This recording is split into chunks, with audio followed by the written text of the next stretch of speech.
Well, I mentioned that we had a very good feast in Greece, and along with 12 or 13 other people from this congregation, we were over in Greece for the feast this year. And I'll have to say, every single feast is good. I wouldn't trade any of them that we've ever been to because you learn something from every single feast you're at. And but this year, I'll have to say that in Greece, I learned a lot. Not just about Greece. It was very good to see the sights and to see what some of the history was. But you learn a lot about the Bible when you're in a land like Greece and when you are walking the same places that Paul and some of the apostles walked. You get a feel of history and you get a feel for what they went through that is really unlike anything you can do. And being together with a group for 8 days, I watched as that dynamic occurred, and over the 8 days you could kind of see the group come together, and I began to understand more what God wants of us as children, and as we're together more and more and more and become family and very easy with each other and very comfortable with each other, that's something we all have to look forward to. The feast affords us, those 8 days a year, but, in Greece it was unlike the times we've been at the feast before because the group sort of moved with each other and did tours together and ate together. It was just a very, very nice experience. I wanted to talk today, and I haven't done this before, but I'm going to share some pictures with you, and maybe you won't like this, and if you don't, we'll never do it again. Well, maybe we'll never do it again. But I want to talk about some of the things that I learned from Greece. And again, it'll be some secular stuff in there, but mainly spiritual, because if it was just a slideshow, I wouldn't waste your time on it. But there's some things that I learned and that came alive, and I hope as maybe you take some of the walk through Greece with us, that they will dawn on you as well, and the Bible will come alive in certain passages that talk about Greece and the people that have lived there and that travailed or traveled there in New Testament times. Well, first let me just give you a brief background of Greece. I don't know that we in America often think that so much of what we do, so much of what we live, really has its foundations in ancient Greece. We go to school and we have geometry and we learn of the Pythagorean theorem, and Pythagoras was a figure in ancient Greece. He figured out those mathematical formulas. We just have to remember them. He's actually figured them out.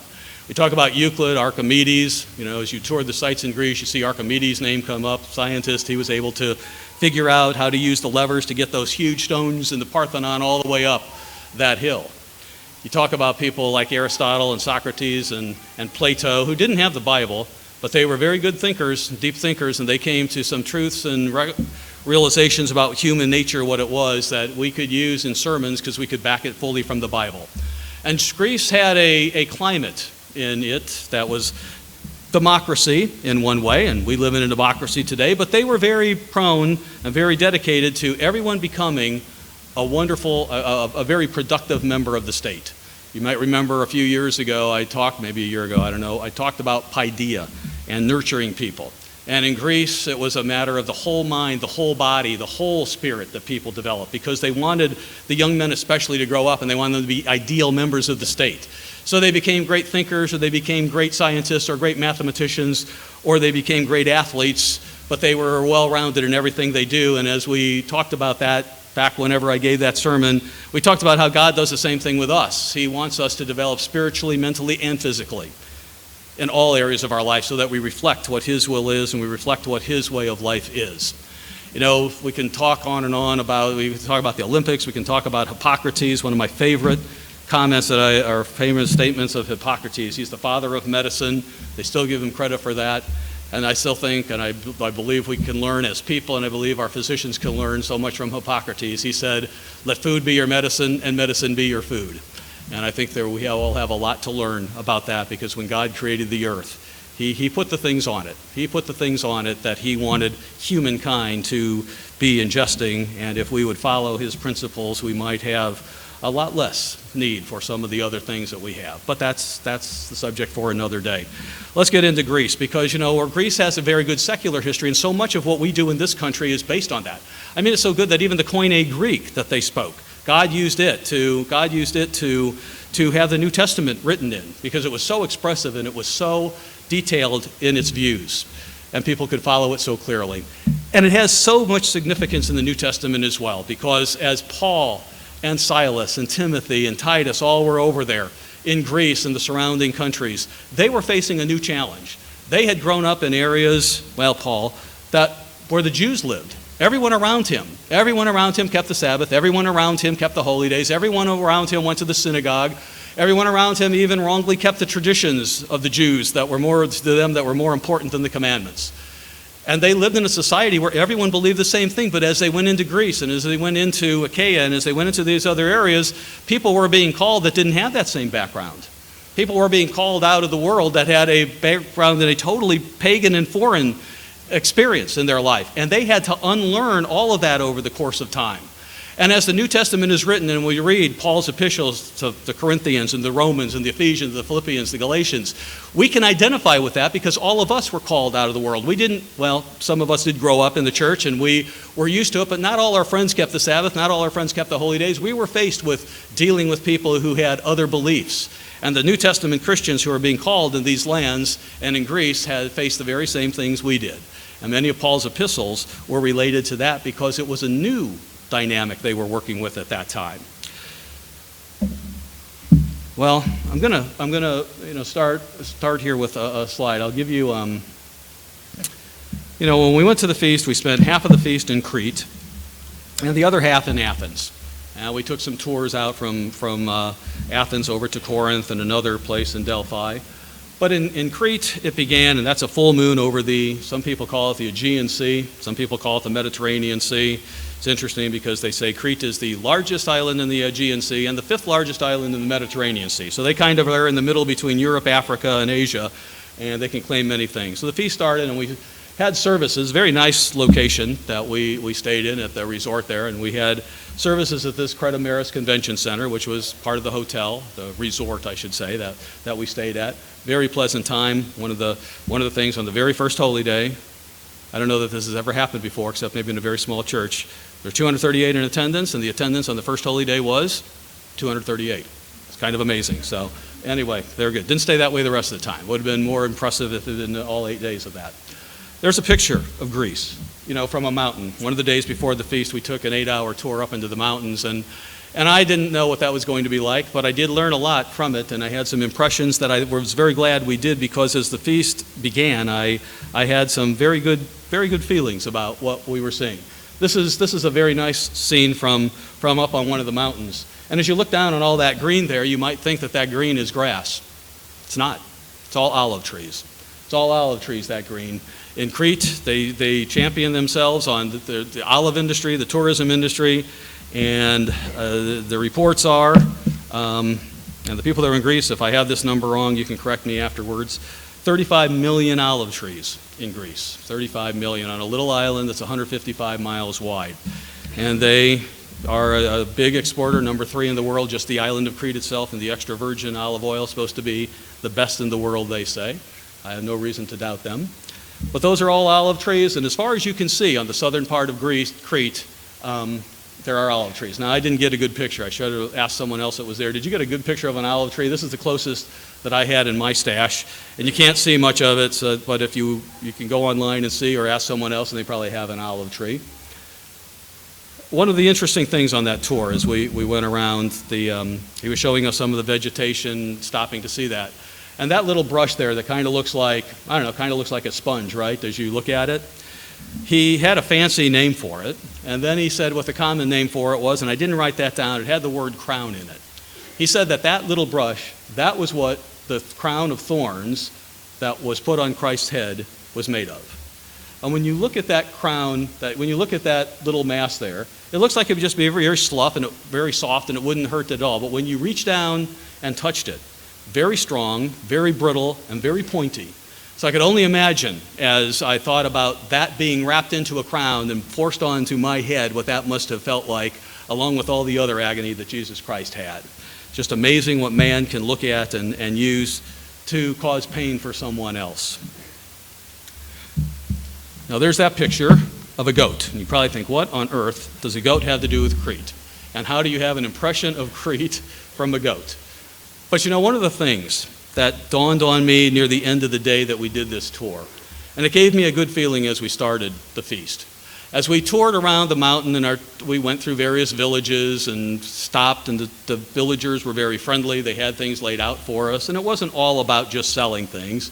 And our tour guide would explain to us some of the customs that they have there in Greece, that visitors are always welcome. And he was even explaining how in an orchard, if a local person doesn't want anyone to take some fruit from their tree, they would plant hedges around it. But if there was no hedge, anyone was free to go and take anything they wanted. Reminded me of Leviticus 23 and the gleaning and leave something for strangers. But he said, never for visitors. He goes, if you're a visitor and you go take something from a tree with a hedge around it, everyone's going to say, you're very welcome to it. So very outgoing people. But I noticed as we went through these villages that, and even at the hotel, I mean, it was the resort we at was very, very nice. But there were these cats that were walking through the hotel, and this hotel had signs about the cats. And, in most places in America, if you have these cats, these kind of, I don't want to say wild cats because they're just little cats, but, they didn't belong to anyone. Often it's like, get them out of here, get rid of them. But at the hotel, they pretty much had a place for the cats to be, and it was almost as if they recognized that these cats had a place in nature and they were doing their job as well. And as we went to the villages, we would see cats. And I remember one time as we were coming around a corner, there was a cat sitting there, and they're walking there in front of it as we were pulling out. And I thought, well, that cat needs to get out of the way. And I thought the tour guide would just honk the horn and the cat would go running, but he didn't. He just kind of said something nice and whatever, like, little cat, you need to get out of the way. And we just kind of followed the cat until I got out of the way. And I thought, well, that's interesting. And as we went around, I would see these dogs that didn't belong to anyone. A lot of us have dogs, but these dogs didn't belong to anyone. They just lived in the villages. And as you would walk around the places, the dogs would come up to you, and they would be friendly. They weren't afraid of people. It was just like they belonged there. And again, this is later in the trip, where there were like 6 tour buses at a place, and there was a dog laying right in front of the tour bus that we were leaving in. A big dog, and he was just laying there. He was just happy. He didn't feel any fear at all about anything around him. And as the bus was ready to leave, again, I was watching, so he'll be laying on the horn, or someone will come and give that dog a little kick or whatever, and they didn't. A guard came over, and he just kind of came over to the dog and kind of touched him a few times, and encouraged him to go out, and I thought, well, how nice is that? Well, this goat kind of reflects that same attitude that the people in Crete had for their animals. They still have shepherds in Crete, and so we went into some of their areas where they make goat cheese and these other things, and these goats would roam freely. And that was interesting because they had little bells on them, and they said if the bell rings loudly, that means we know the goat is a little more rambunctious than other goats and whatever. And other goats that have none, they're very friendly and whatever. So they knew each of their animals and whatever, but the goats roamed freely. They had no fear of humans. And again, it was the feeling that they are here for a purpose. They are here for a purpose, and they have their place on earth just like you and I, humans, have on purpose. And as the day ended, I had this very good feeling because while Crete is by no means the Garden of Eden, it's by no means perfect people, I got a feeling that I've only had one other time in my life, and it wasn't on the farm that my grandparents were, that it was a feeling that creation was at peace on that island. The people, the animals, the olive trees, the goats, they all worked together. They all knew they had their place on this planet, and they respected each other, and they were able to live together. And as we were entering in, or that was the day before the feast started, I thought, well, that's exactly what the kingdom will be like. There won't be anyone hurting or destroying in God's holy kingdom. People will be at peace, and they will be at one with one another. Not like maybe we see the peace today, because when you experience it in a different way than we've seen it, it makes you want it more, and to see everything working together. So this little goat kind of represents that, and as the feast started, I had that on my mind, and it continued throughout the feast. Well, Crete is very prominent in the Bible. Let's go back to Titus. Well, I won't say very prominent. It is in the Bible. Titus, Paul was over in Crete a couple times on his 3rd or 4th journey around the churches that were developing over there. And as the island of Crete, as the gospel was preached in it, churches were beginning to be raised up.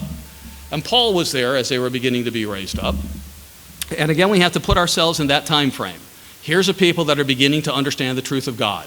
They're putting away their false gods. They're putting away their false ideas. They're beginning to understand who Jesus Christ is. They're understanding how to live God's way of life. And churches are raising up as God puts people in bodies, because he wasn't calling them individually. Well, he's calling them individually, but he called them to be part of a body. And Paul's over there with Titus at that time, and he's beginning to raise up churches. And as they go around, he sees a need in the church because of some things that have happened that we're very used to today. But back in that time, it was something that he realized what God was leading him to do. Verse 5, Titus 1. For this reason, Paul writes, I left you, Titus, in Crete, that you should set in order the things that are lacking, and appoint elders in every city as I commanded you. So as Paul saw the churches developing, he saw things were lacking. The churches weren't doing the things that they should do. They needed a leader. They needed someone who would preach the gospel. They needed someone who they could count on and that was reliable in the truth of God. And as we go through verses, you read down through the qualifications. And when we read these verses today, we read them as qualifications of elders, and indeed they are.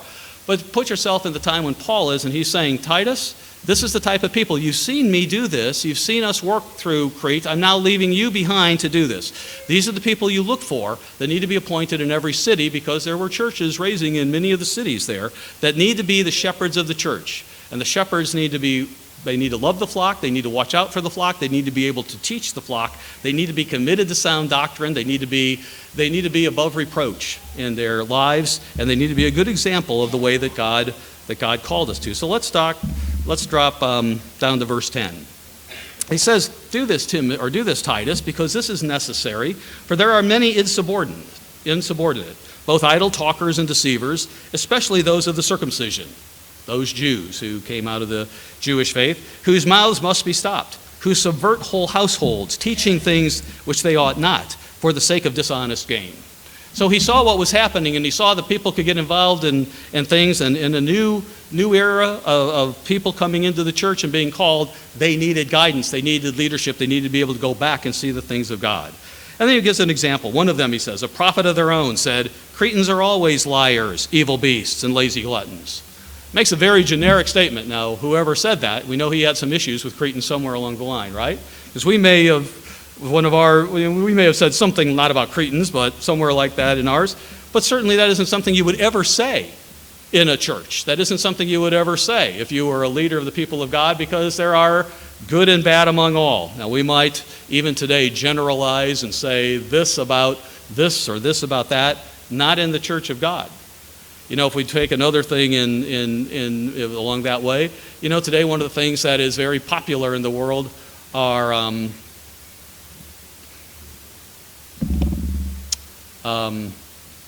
it's right on the tip of my tongue, conspiracy theories.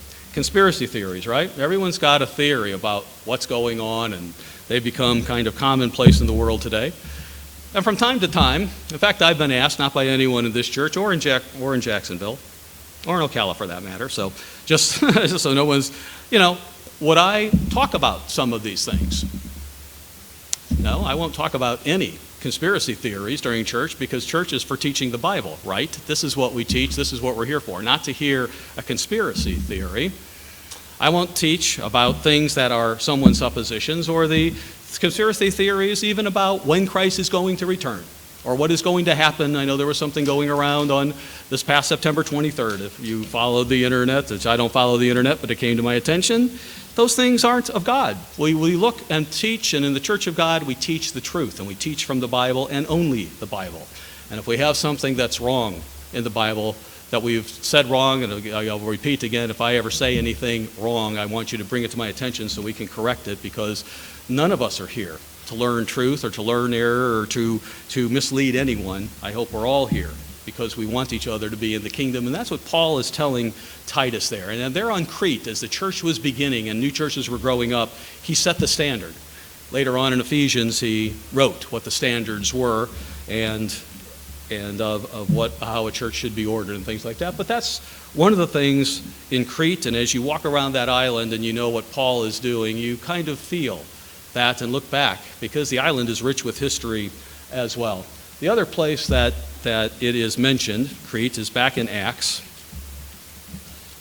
27. Acts 27 and verse 8. And I'll pick it up in verse 7. Paul writing, they're on a ship, he says, when we had sailed slowly many days and arrived with difficulty off Titus, the wind not permitting us to proceed, we sailed under the shelter of Crete off Salmone. Passing it with difficulty, we came to a place called Fair Havens near the city of Lycia. And then they decided not to winter. If you remember the story, they decided not to winter in Fair Havens, but they decided to go on. They had many problems. God was involved. Paul had the faith in that, and God saved them through that whole experience. But Fair Havens is there on the southern part of Crete. I wasn't able to find, I looked for a tour down to Fair Havens. It goes by a different name today. Couldn't find one, which kind of surprised me, because usually if there's something of significance, someone's taking a tour there someplace. But the southern island of Crete, southern sea, the southern border of Crete is very beautiful, and there's a lot of natural harbors. And so as you look at that, you can kind of see where Paul was sailing from at that time of year, and then they were headed off into another direction. Let me talk a little bit about ancient history of Crete. One of the tours that everyone in the church, everyone that was on the group took, was to a place called Knossos, Knossos. And I hadn't really heard of Knossos before, but it is a, and you can see an overview of it there, all of the white there, that's a whole palace complex there. And it dates back, the tour guides will tell you, to 7000 BC. Well, we know it doesn't date back to 7000 BC, but it's a very ancient city. The thing about Knossos is that they didn't even know it existed until the 20th century, the early 20th century, when a man named Arthur Evans, an architect or an archaeologist, uncovered it. He was looking at a palace, at ruins of a Knossos that was built on top of this one, and he came to see that there was another palace underneath it that far predated it. It goes back to the Minoan dynasty, if you will, on Crete, and the Minoans had quite a storied history. It was a pagan. There's a picture of part of the temple there, because everywhere you go in Greece and in Crete, there's a temple and there's a pagan god associated with it. And the Minoans, among many things, they did seem to have a lot of advancements. There was even a place where they had flushing, they could show that for the royals they had flushing toilets in Knossos, something that it took thousands of years later for the rest of the world to catch up with, but they had that. This road is the Minoan way. They say I wrote down in my notes, the first road in the world, but I have a feeling it's the first road in Europe. But you can see as they uncovered these ruins, the type of things that they had found out about. Now, the ancient Minoan culture seemed to be thriving there. They had quite a large area there in the southern part of Crete. But the tour guide said that it finally came to destruction because there were 2 years of earthquakes. 2 years of earthquakes and tsunamis that totally decimated and did away with that area. And so it was buried under that. The Mycenaeans came in and they tried to rebuild it. But when they rebuilt it, their palace was destroyed by an earthquake as well.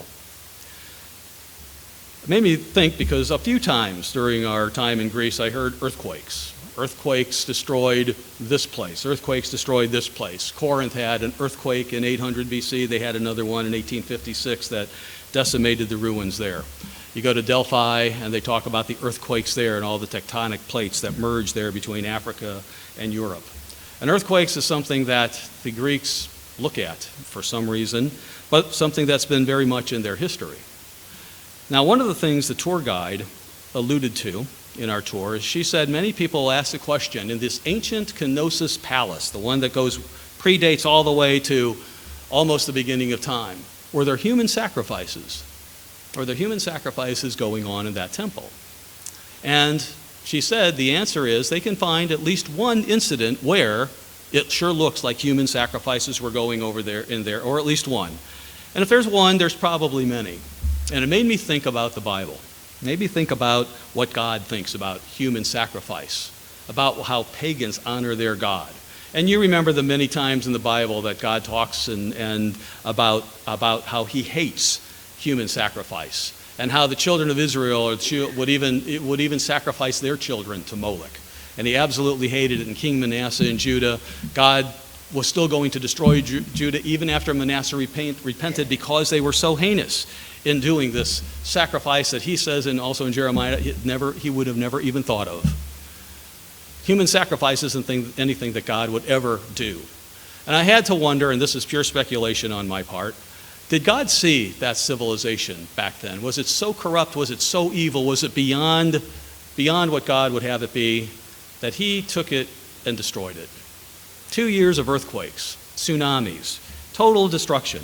Because we see in the Bible when God sees a community or an area that is so far apart from him, he destroys it. Sodom and Gomorrah progressed to the point where God said, destroy it, and fire and brimstone rain down from heaven. Other places as well. God talks about Abraham, your descendants will come back here when the iniquity of the Amorites is completed, and then he would displace them. And earthquakes are significant in the Bible. And I've listed some of them here. I'm not going to go through all those things, but I went back and I thought about earthquakes and how God uses earthquakes. And someone can correct me on this if they want. I wondered, does God ever let Satan use an earthquake for something? And I couldn't find any examples in the Bible or in the commentaries where Satan was ever allowed to use earthquakes. Earthquakes may come just by natural occurrences as the tectonic plates in the earth move around, or God sends them. So we have the Minoan civilization. They were destroyed by earthquake.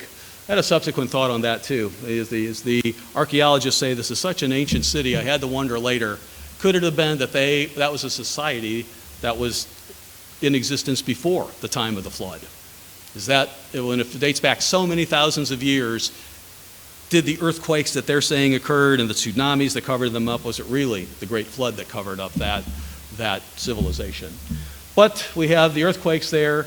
In Isaiah 29, verse 6, God says he'll use earthquakes and send warnings to people by earthquakes.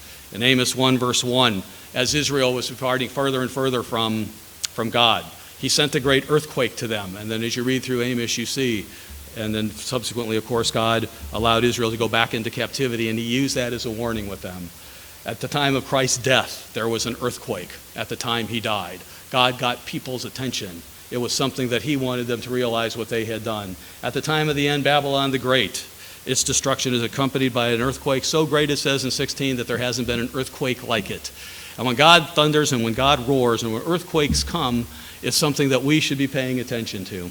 Let us look at Matthew 24, verse 7, though. Matthew 24 and verse 7. In the Olivet prophecy, a verse we all know, Christ is talking after the disciples ask him, what will be the signs of the end of the age? In verse 7 he says, nation will rise against nation, kingdom against kingdom. There will be famines, pestilences, and earthquakes in various places. And we see earthquakes in the news. Mexico's had a few of them in the last month or two. And other earthquakes that have been around.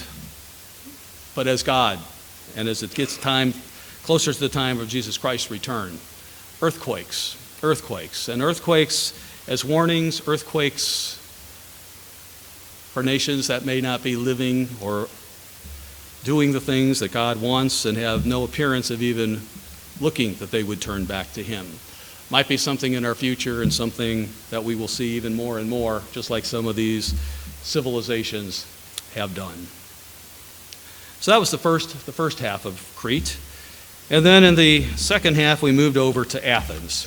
I'm going to talk about Athens last, but let me give you a little bit of geography here of Crete. That whole green area that you see is modern-day Crete. It's got some of the ancient names on it for you there. But I wanted to show you how Paul traveled around that area. You see up there where it says Neapolis, Philippi, Amphipolis. Over in here is Antioch. And as Paul journeyed from Jerusalem, he made this, I think it was on his maybe his third or fourth. You can see Crete down here in the bottom, where, there's Fairhaven right there at the southern border. But anyway, let's trace Paul here a little bit through Acts. Turn back with me to Acts 16.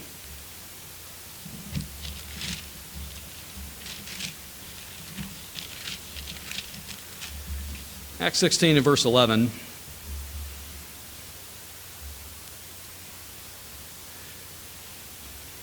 Well, let's pick it up in verse 10.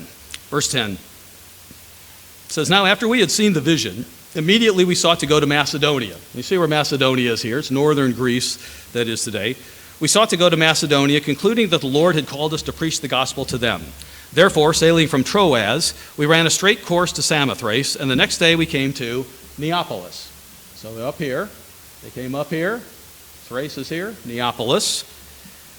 We came to Neapolis, and from there to Philippi, the city that's right next to it, up there next to Neapolis, which is the foremost city of that part of Macedonia, a colony. And we were staying in that city for some days. Now, Paul, if you recall, at that time when he was in Philippi, he was in prison because of what he was preaching, and he and Silas were in prison, and they sang hymns to God. They weren't worried, they weren't dismayed about being thrown in prison, and God supernaturally gave them the exit from prison. Let's pick it up in verse 25 here of Acts 16. At midnight, Paul and Silas were praying and singing hymns to God, and the prisoners were listening to them. Verse 26, suddenly there was a great earthquake, so that the foundations of the prison were shaken, and immediately all the doors were opened, and everyone's chains were loosed. And they exited. The prison keeper was baptized as a result of that. Certainly if that happened on your watch, you would be a believer, I would hope, of the power of Jesus Christ. Okay, Philippi. Let's move on to chapter 17. Now when they had passed through Amphipolis, you see Amphipolis up there, you can kind of see the journey that he's on as he comes to Athens and Corinth. And when they had passed through Amphipolis and Apollonia, they came to Thessalonica, where there was a synagogue of the Jews. So you can see what's going on there.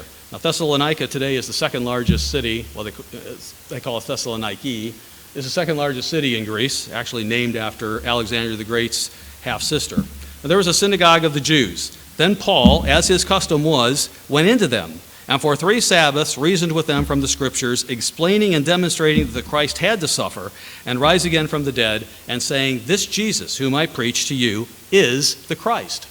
So Paul, as you see him go from place to place, and remember, there are no existing churches at that time. People are being called, people are together. He's going to these places, and when he goes, he's there in the synagogue on the Sabbath, and he's preaching to people. He's not a tourist, and he's going into the synagogues on the Sabbath day to preach to them. He goes around to Thessalonica. If we drop down to verse 10, he runs into some problem for what he's preaching there in Thessalonica. It says, "The brethren immediately sent Paul and Silas away by night to Berea. And when they arrived, they went into the synagogue of the Jews. These were more fair-minded than those in Thessalonica, and that they received the word with all readiness and searched the Scriptures daily to find out whether these things were so. Therefore many of them believed, and not a few, also not a few of the Greeks, prominent women as well as men." So we see him make the trek around here to Thessalonica and Berea. And down in chapter 17, verse 15, he goes on to Athens. Verse 14, "Immediately the brethren sent Paul away to go to the sea, but both Silas and Timothy remained there. So those who conducted Paul brought him to Athens." And so you can see that's down on the southern Peloponnesus, they call it, just 50 miles from Corinth. Paul is there in Athens, and his eyes are opened when he's in Athens to some things that go on that I think everyone who was in Greece on the feast would say the same thing. It is astounding. And when Paul says in Acts 17 about what he found in the city, you can just fully understand what he was thinking and what he saw at that time. But let's come back to Athens and let's go on to Corinth right now. In chapter 18, they move on to Corinth. Chapter 18, verse 1. "After these things, Paul departed from Athens and went to Corinth." And so we had a day trip or an afternoon trip over to Corinth. Very interesting trip. It's amazing the ruins that are over there in Greece and the way they've been maintained. But this is the Isthmus of Corinth. And if you go back to that map, you see where Corinth is. It became a very prosperous city, and one of the reasons that it became prosperous is because of its location. You can see there to the north of it, there's I think it's called the Saronic Gulf that's north of them, and then just right on the other side of that little isthmus in there where the Corinth dot is, you have the Gulf of Corinth. And so there was that area right in there, and it turns out there's a 4-mile stretch that actually is in between the Saronic Gulf and the Gulf of Corinth. And back in Paul's day, it was a road that went there. So boats that were going to go to Corinth, they would actually transport somehow the boats from Corinth across that 4 miles so that we get into the Gulf of Corinth, and they would be able to avoid going around the peninsula there. So very interesting. Today, Today, back in the 1800s, I think it was, or maybe the early 1900s, the canal was finished, and that's what it looks like. It's a very narrow strait that goes there for that 4 miles. Very high walls, even more than it looks like there. You can see that large boat coming through there. And today, it's a very active center as well. Corinth today is right on the sea. Back in that day, it was back a little bit from the sea. They didn't build things right on the seashore the way they do today. And as you come into Corinth, you're greeted by what you are greeted most of the time you're in Greece, a temple. And these are the remains of a temple, I think to Apollo, but I don't know. They've got so many gods, I lose track of who, who the temple belongs to. But that's what you see. And throughout Greece, what you see over and over again is temple, temple, temple. I mean, they had some amazing architecture. They had some amazing and skilled craftsmen. But all too often it was dedicated for very wrong reasons, if you will.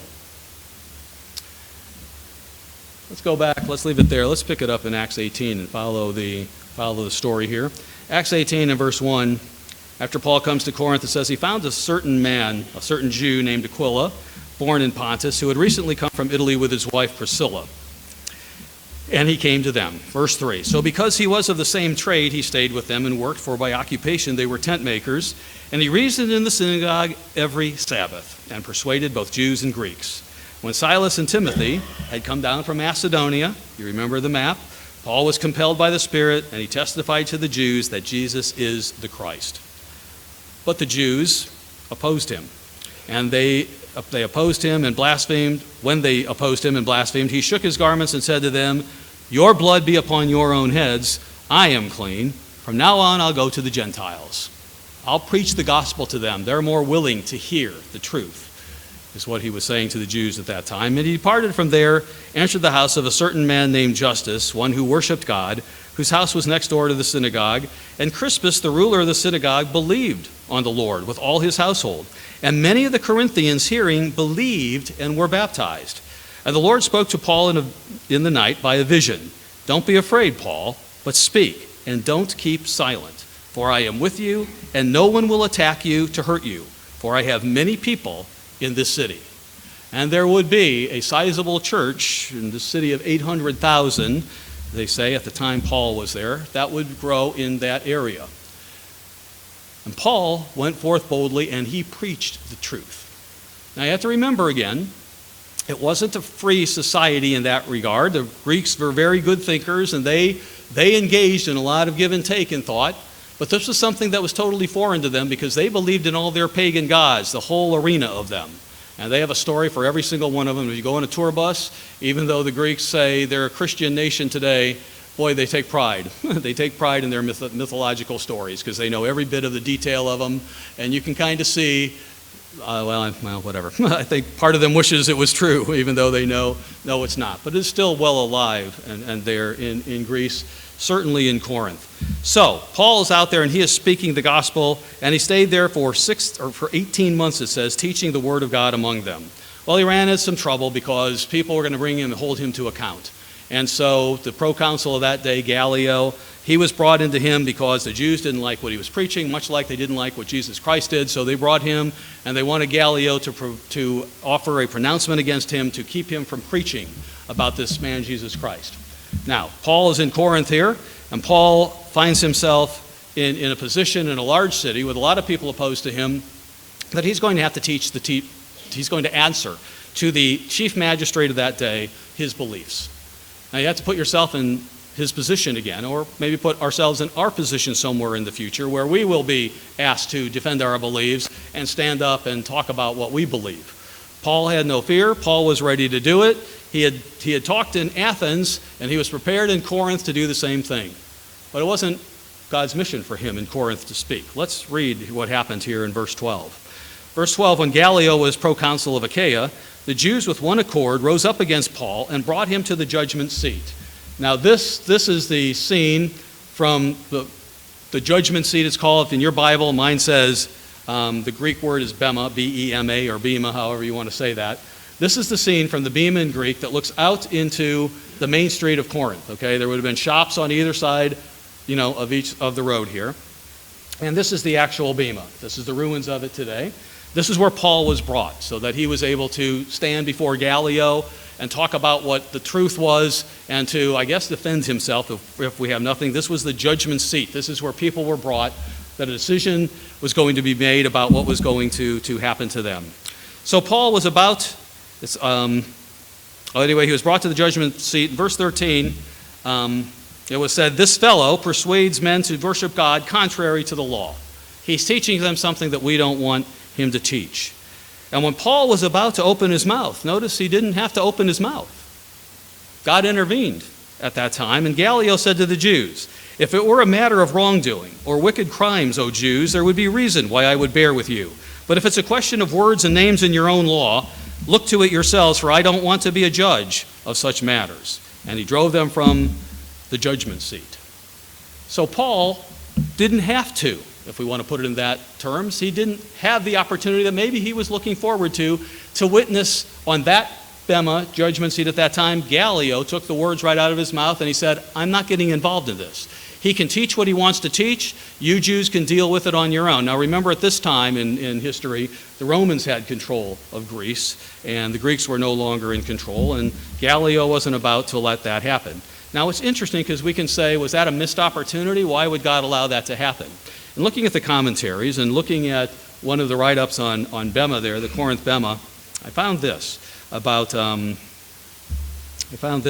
Bema and Paul's experience there. Let me just read from it. It's from BiblePlaces.com, and it quotes Sir William Ramsay, a commentator regarding this. It says, "Sir William Ramsay regarded Gallio's ruling as the crowning fact in determining Paul's line of conduct, because it provided a precedent for other magistrates and thus guaranteed Paul's freedom to pursue his apostolic mission with the assurance of the benevolent neutrality of the imperial authorities for several years to come." What he's saying in very flowery language is, when Galileo said, "I'm not getting involved in it," he set a precedent that other Roman consulates wouldn't say, "Yes, just like in Corinth, we don't want you preaching that here." He opened the door for the gospel to be preached in other areas as well by his silence. One thing at least is certain, he says, if Gallio had given an adverse effect against Paul, it would have been pleaded as a precedent by Paul's opponents for the rest of his life, and a precedent established by so exalted and influential a magistrate as Gallio, a much more important personage than the politarchs of Thessalonica, would have gained great weight. The mere fact that Gallio refused to take up the case against Paul may reasonably be held to have facilitated the spread of Christianity during the last years of Claudius and the earlier years of his successor. Think God had something to do with that? Yeah, Paul may have been ready, but God knew what was going to occur at that time. So the Bema was an important place in the history of Corinth and the biblical history of Corinth as well. Now, Corinth, you've heard over the years that it was quite an interesting city. It was wealthy. It had commerce, and a couple of their main industries are pictured in that picture. We'll get to them in a minute. But Corinth was a corrupt city in many ways. When you look at, Acro-Corinth, and some of the people that were here in Greece went up to Acro-Corinth, they had temple prostitutes in the city. It was a very lewd and a very sinful city, if you will. I heard one person compare it to Las Vegas. If there was a Las Vegas of that day, a sin city, it was Corinth in that day. And so it was an area that many people, God says, I have many people here in this city that believe. And so we live in a society that's much like Corinth. When we look at the situations around us and how we live our lives, not we personally, but how our society lives our lives, when we read the books of 1st and 2nd Corinthians, we can look at those books and we should be able to relate to what Paul was writing there, because we live in very much the same society. We live in a society where the world would tell us all these things are okay and you don't have to worry about it, but we know that we have to live God's way and not the way the world would. But a couple of the things that the commerce in Corinth, one of them represented there on the left. You all know that that Corinth was known for its pottery. And pottery was one of the chief things they did. In fact, in listening to the tour guide speak, it was almost like there was a contest between Athens and Corinth. Which one had the best pottery? Eventually Athens overtook Corinth, I guess, if we can put it in that way. But Corinth was known for its pottery, and it had very fine pottery. And Paul, we learned something about him because I had remembered when I was hearing about pottery, something I had heard years ago, and I know you've heard it, but we could refresh our minds on it a little bit. There is something when Paul talks about pottery, and he speaks to the Corinthians. He knows what their major industry is. He knows what they're about. He knows how they think. And so Paul uses, the common things in people's mind to get a point across. The same thing we would do today. Paul was very good at applying the scriptures and bringing it to the level of the people and giving them an analogy that they could readily identify with. And pottery was one of the things that he used in Corinthians to help them understand some of the calling they had and what their responsibilities were. Let's go back to 1 Corinthians. 3 times in Corinthians that he uses a word that has to do with pottery. Let's go back to 1 Corinthians 5. 1 Corinthians 5 and verse 8. Well-known verse. In another 6 months we'll be talking about this verse, I'm sure. It says, "Therefore let us keep the feast, not with old leaven, not with the leaven of malice and wickedness, but with the unleavened bread of sincerity and truth." And he used the word sincerity there. And for the Corinthians who heard that, sincerity meant something to them because it related to the pottery and a chief industry in that area. Now you remember, or you may have heard, our sincere comes from 2 Latin words that mean, if you translate them literally, means without wax. And in Corinth, the Greek word begins with an E-I-K. My eyes aren't going to fall on it right now, but I can give it to you later. Oh, eilokronia, translated sincerity. What it really means, or what the Greek words mean, genuine, without deceit, unmixed, and unadulterated. In Corinth, the pottery, in any society you have this, the pottery, if it's perfect, okay, if it's absolutely flawless, it sells for a lot of money. And if you're wealthy, you want to buy something that is absolutely flawless and say, I've got this piece of pottery. But if it has a little crack and a little imperfection in it, it's going to go for a lot less. So some of the savvy, I guess, business savvy, worldly savvy people of Corinth would take wax and they would cover up some of those, very well cover up those imperfections in a piece of pottery so that they could sell it for more money. Paul knew in order to find out whether you were buying a genuine and unadulterated piece of pottery, you could hold, they say, the pottery up under light and you could see the wax that was in it. So Paul knew this was a common practice, and so people would do that. And if they're going to buy a piece of pottery, they'd hold it up to light, see if there's any wax in it, if it was really sincere or not. So when he used that word sincere, it clicked with them. We want to be a sincere piece of pottery. We want to be without adultery. Or unadulterated. We want to be without mixture. We want to be without wax. We want to be a pure thing. And the point that he was getting across to them, same point that we get across to us is God has called us and we're vessels, and he's looking to make us sincere pieces of pottery.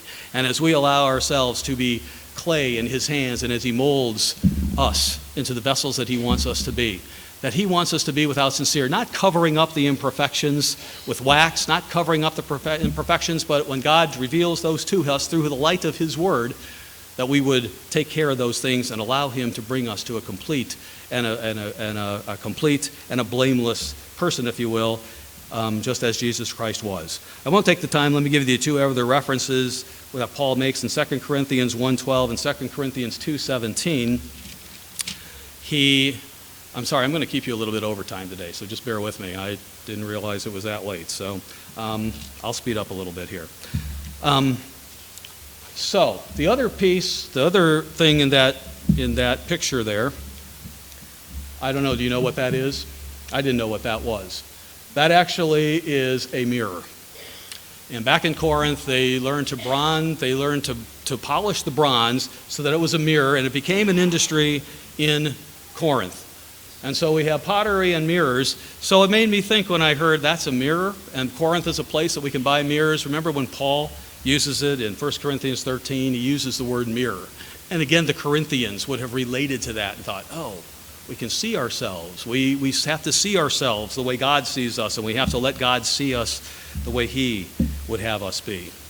So in those areas, Paul was very was very astute, and he used the language of his time to get his point across. Back in Acts 18, right outside of Corinth is the port of Crete. And in verse 18, we were in chapter 18 before. Chapter 18, when he's leaving Corinth, it says, "So Paul still remained a good while, and he took leave of the brethren and sailed for Syria, and Priscilla and Aquila were with him. He had his hair cut off at Crete, for he had taken a vow. And he set sail from this port." This is the port of Crete today. And those are the ruins that you can see right along the harbor there, that they say are the remains of the harbor that would have been there when Paul was there. So as you look out over that, you just get a feeling when you see those things that, Paul was there and he was sailing away at that time. Let me briefly mention Corinth. When you're in Corinth, there's this very high hill, and at the very top of that hill, very high hill, you can see all those buildings at the top. They're all temples. They're all temples that are up there. And the Greeks had a way of creating these high places. They would look for the highest place in the city, and that's where they would build their temples. That's where they would have their pagan gods. The theory being that religion was on top of everything else, and people would look to their gods. As they would look up, they would see them, and that's where they would be. So Corinth had that. Every city in Greece that would have a high place, they call it an acropolis. It actually means highest point in the city. They would have that, and they would build their temples on that so everyone could see that, with the gods being on top. So we moved from Corinth. No, we didn't move from Corinth. We were in Athens. In Athens while we stayed there, that's the hotel we stayed at. Very nice hotel. It was real close to the Acropolis, so it was very convenient in getting around. And there's a view of the Acropolis. You've all heard of the Acropolis, right? Even from the time that I was in history, I remember the Acropolis. It was a fascinating place to see pictures of. When you see it, it's even more magnificent in person because you see these remnants of what used to be. And you see it's up on a tall hill, and you just think about what the people had to do to build these structures back then. And it's just very interesting. There you can see, I'd love to get my family involved a little bit. But you notice I'm not in that picture. So there's many, many buildings on the Acropolis in Athens. The one behind them there is called the Erechtheion. That actually was the most holy place on the Acropolis. And if I had focused it a little bit more, right before Patrick said there's 6 ladies, I guess, called the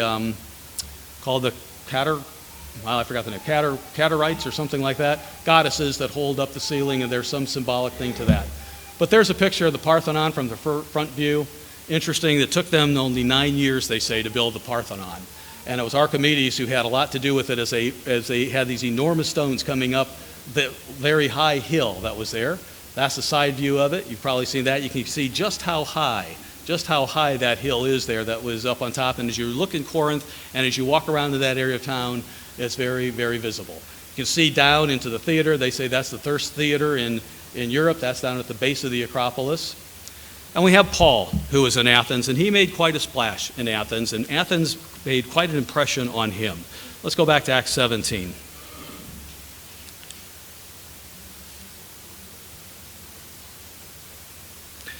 Verse 17, or chapter 17. We were in chapter 17 before. Paul has left. He has left Berea. He's come down to Athens. He's waiting for Timothy and Silas to join him. And in verse 16, it says this, Acts 17:16. While Paul waited for them at Athens, his spirit was provoked within him when he saw that the city was given over to idols. Now you can imagine Paul in his day. This was all complete, okay? This was all complete, this Acropolis. They weren't just ruins anymore. They were huge buildings and infrastructures. And as he looked around and as he walked around that city, he would have the same feeling that I think every one of us had there. This city is consumed with idols. They are everywhere.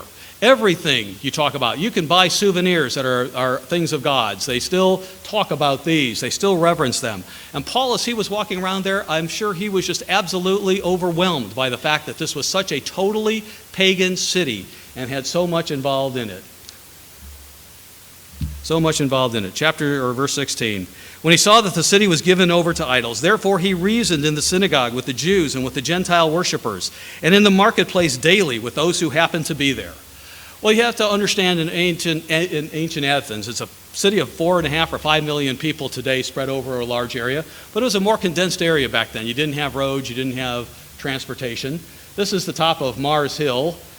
You see them looking out over it, but when you're on Mars Hill, this is the view that you have. Mars Hill called the Areopagus. In Greek, it means the hill of Ares, but when the Romans took it over, they renamed it after their god, Mars Hill. But there you have the Acropolis, all the temples on Mars Hill, all part of the complex.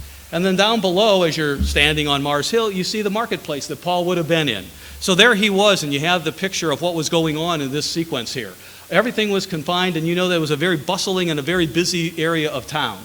And Paul, in all that aspect, as he's looking around and realizing these people are steeped in paganism, he finds himself preaching about the truth of Jesus Christ, teaching them about what it is. And so he says that, and then he's, of course, encountered by the people. Remember, the Greeks were deep thinkers of the day.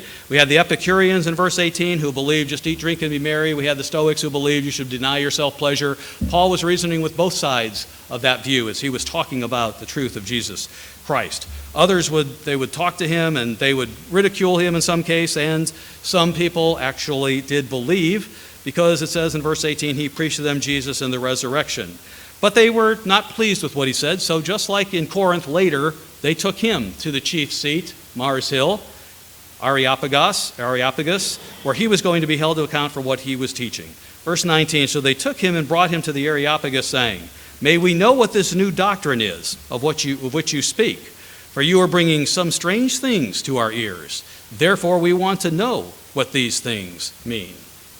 Now again, as you're standing there on Mars Hill, the Areopagus, you can just feel, as you look around, what Paul must have been seeing in that day and visualize in your mind, with all the people crowded around him against all the people that were there, who didn't believe what he believed, but he was there and he was ready to teach them what the truth was, teach them about Jesus Christ. And when you're there and you see it, then you see how right there on one side is the temple buildings, and on the other side is the marketplace with the people hustling and bustling in this area all over the place, what he must have been through.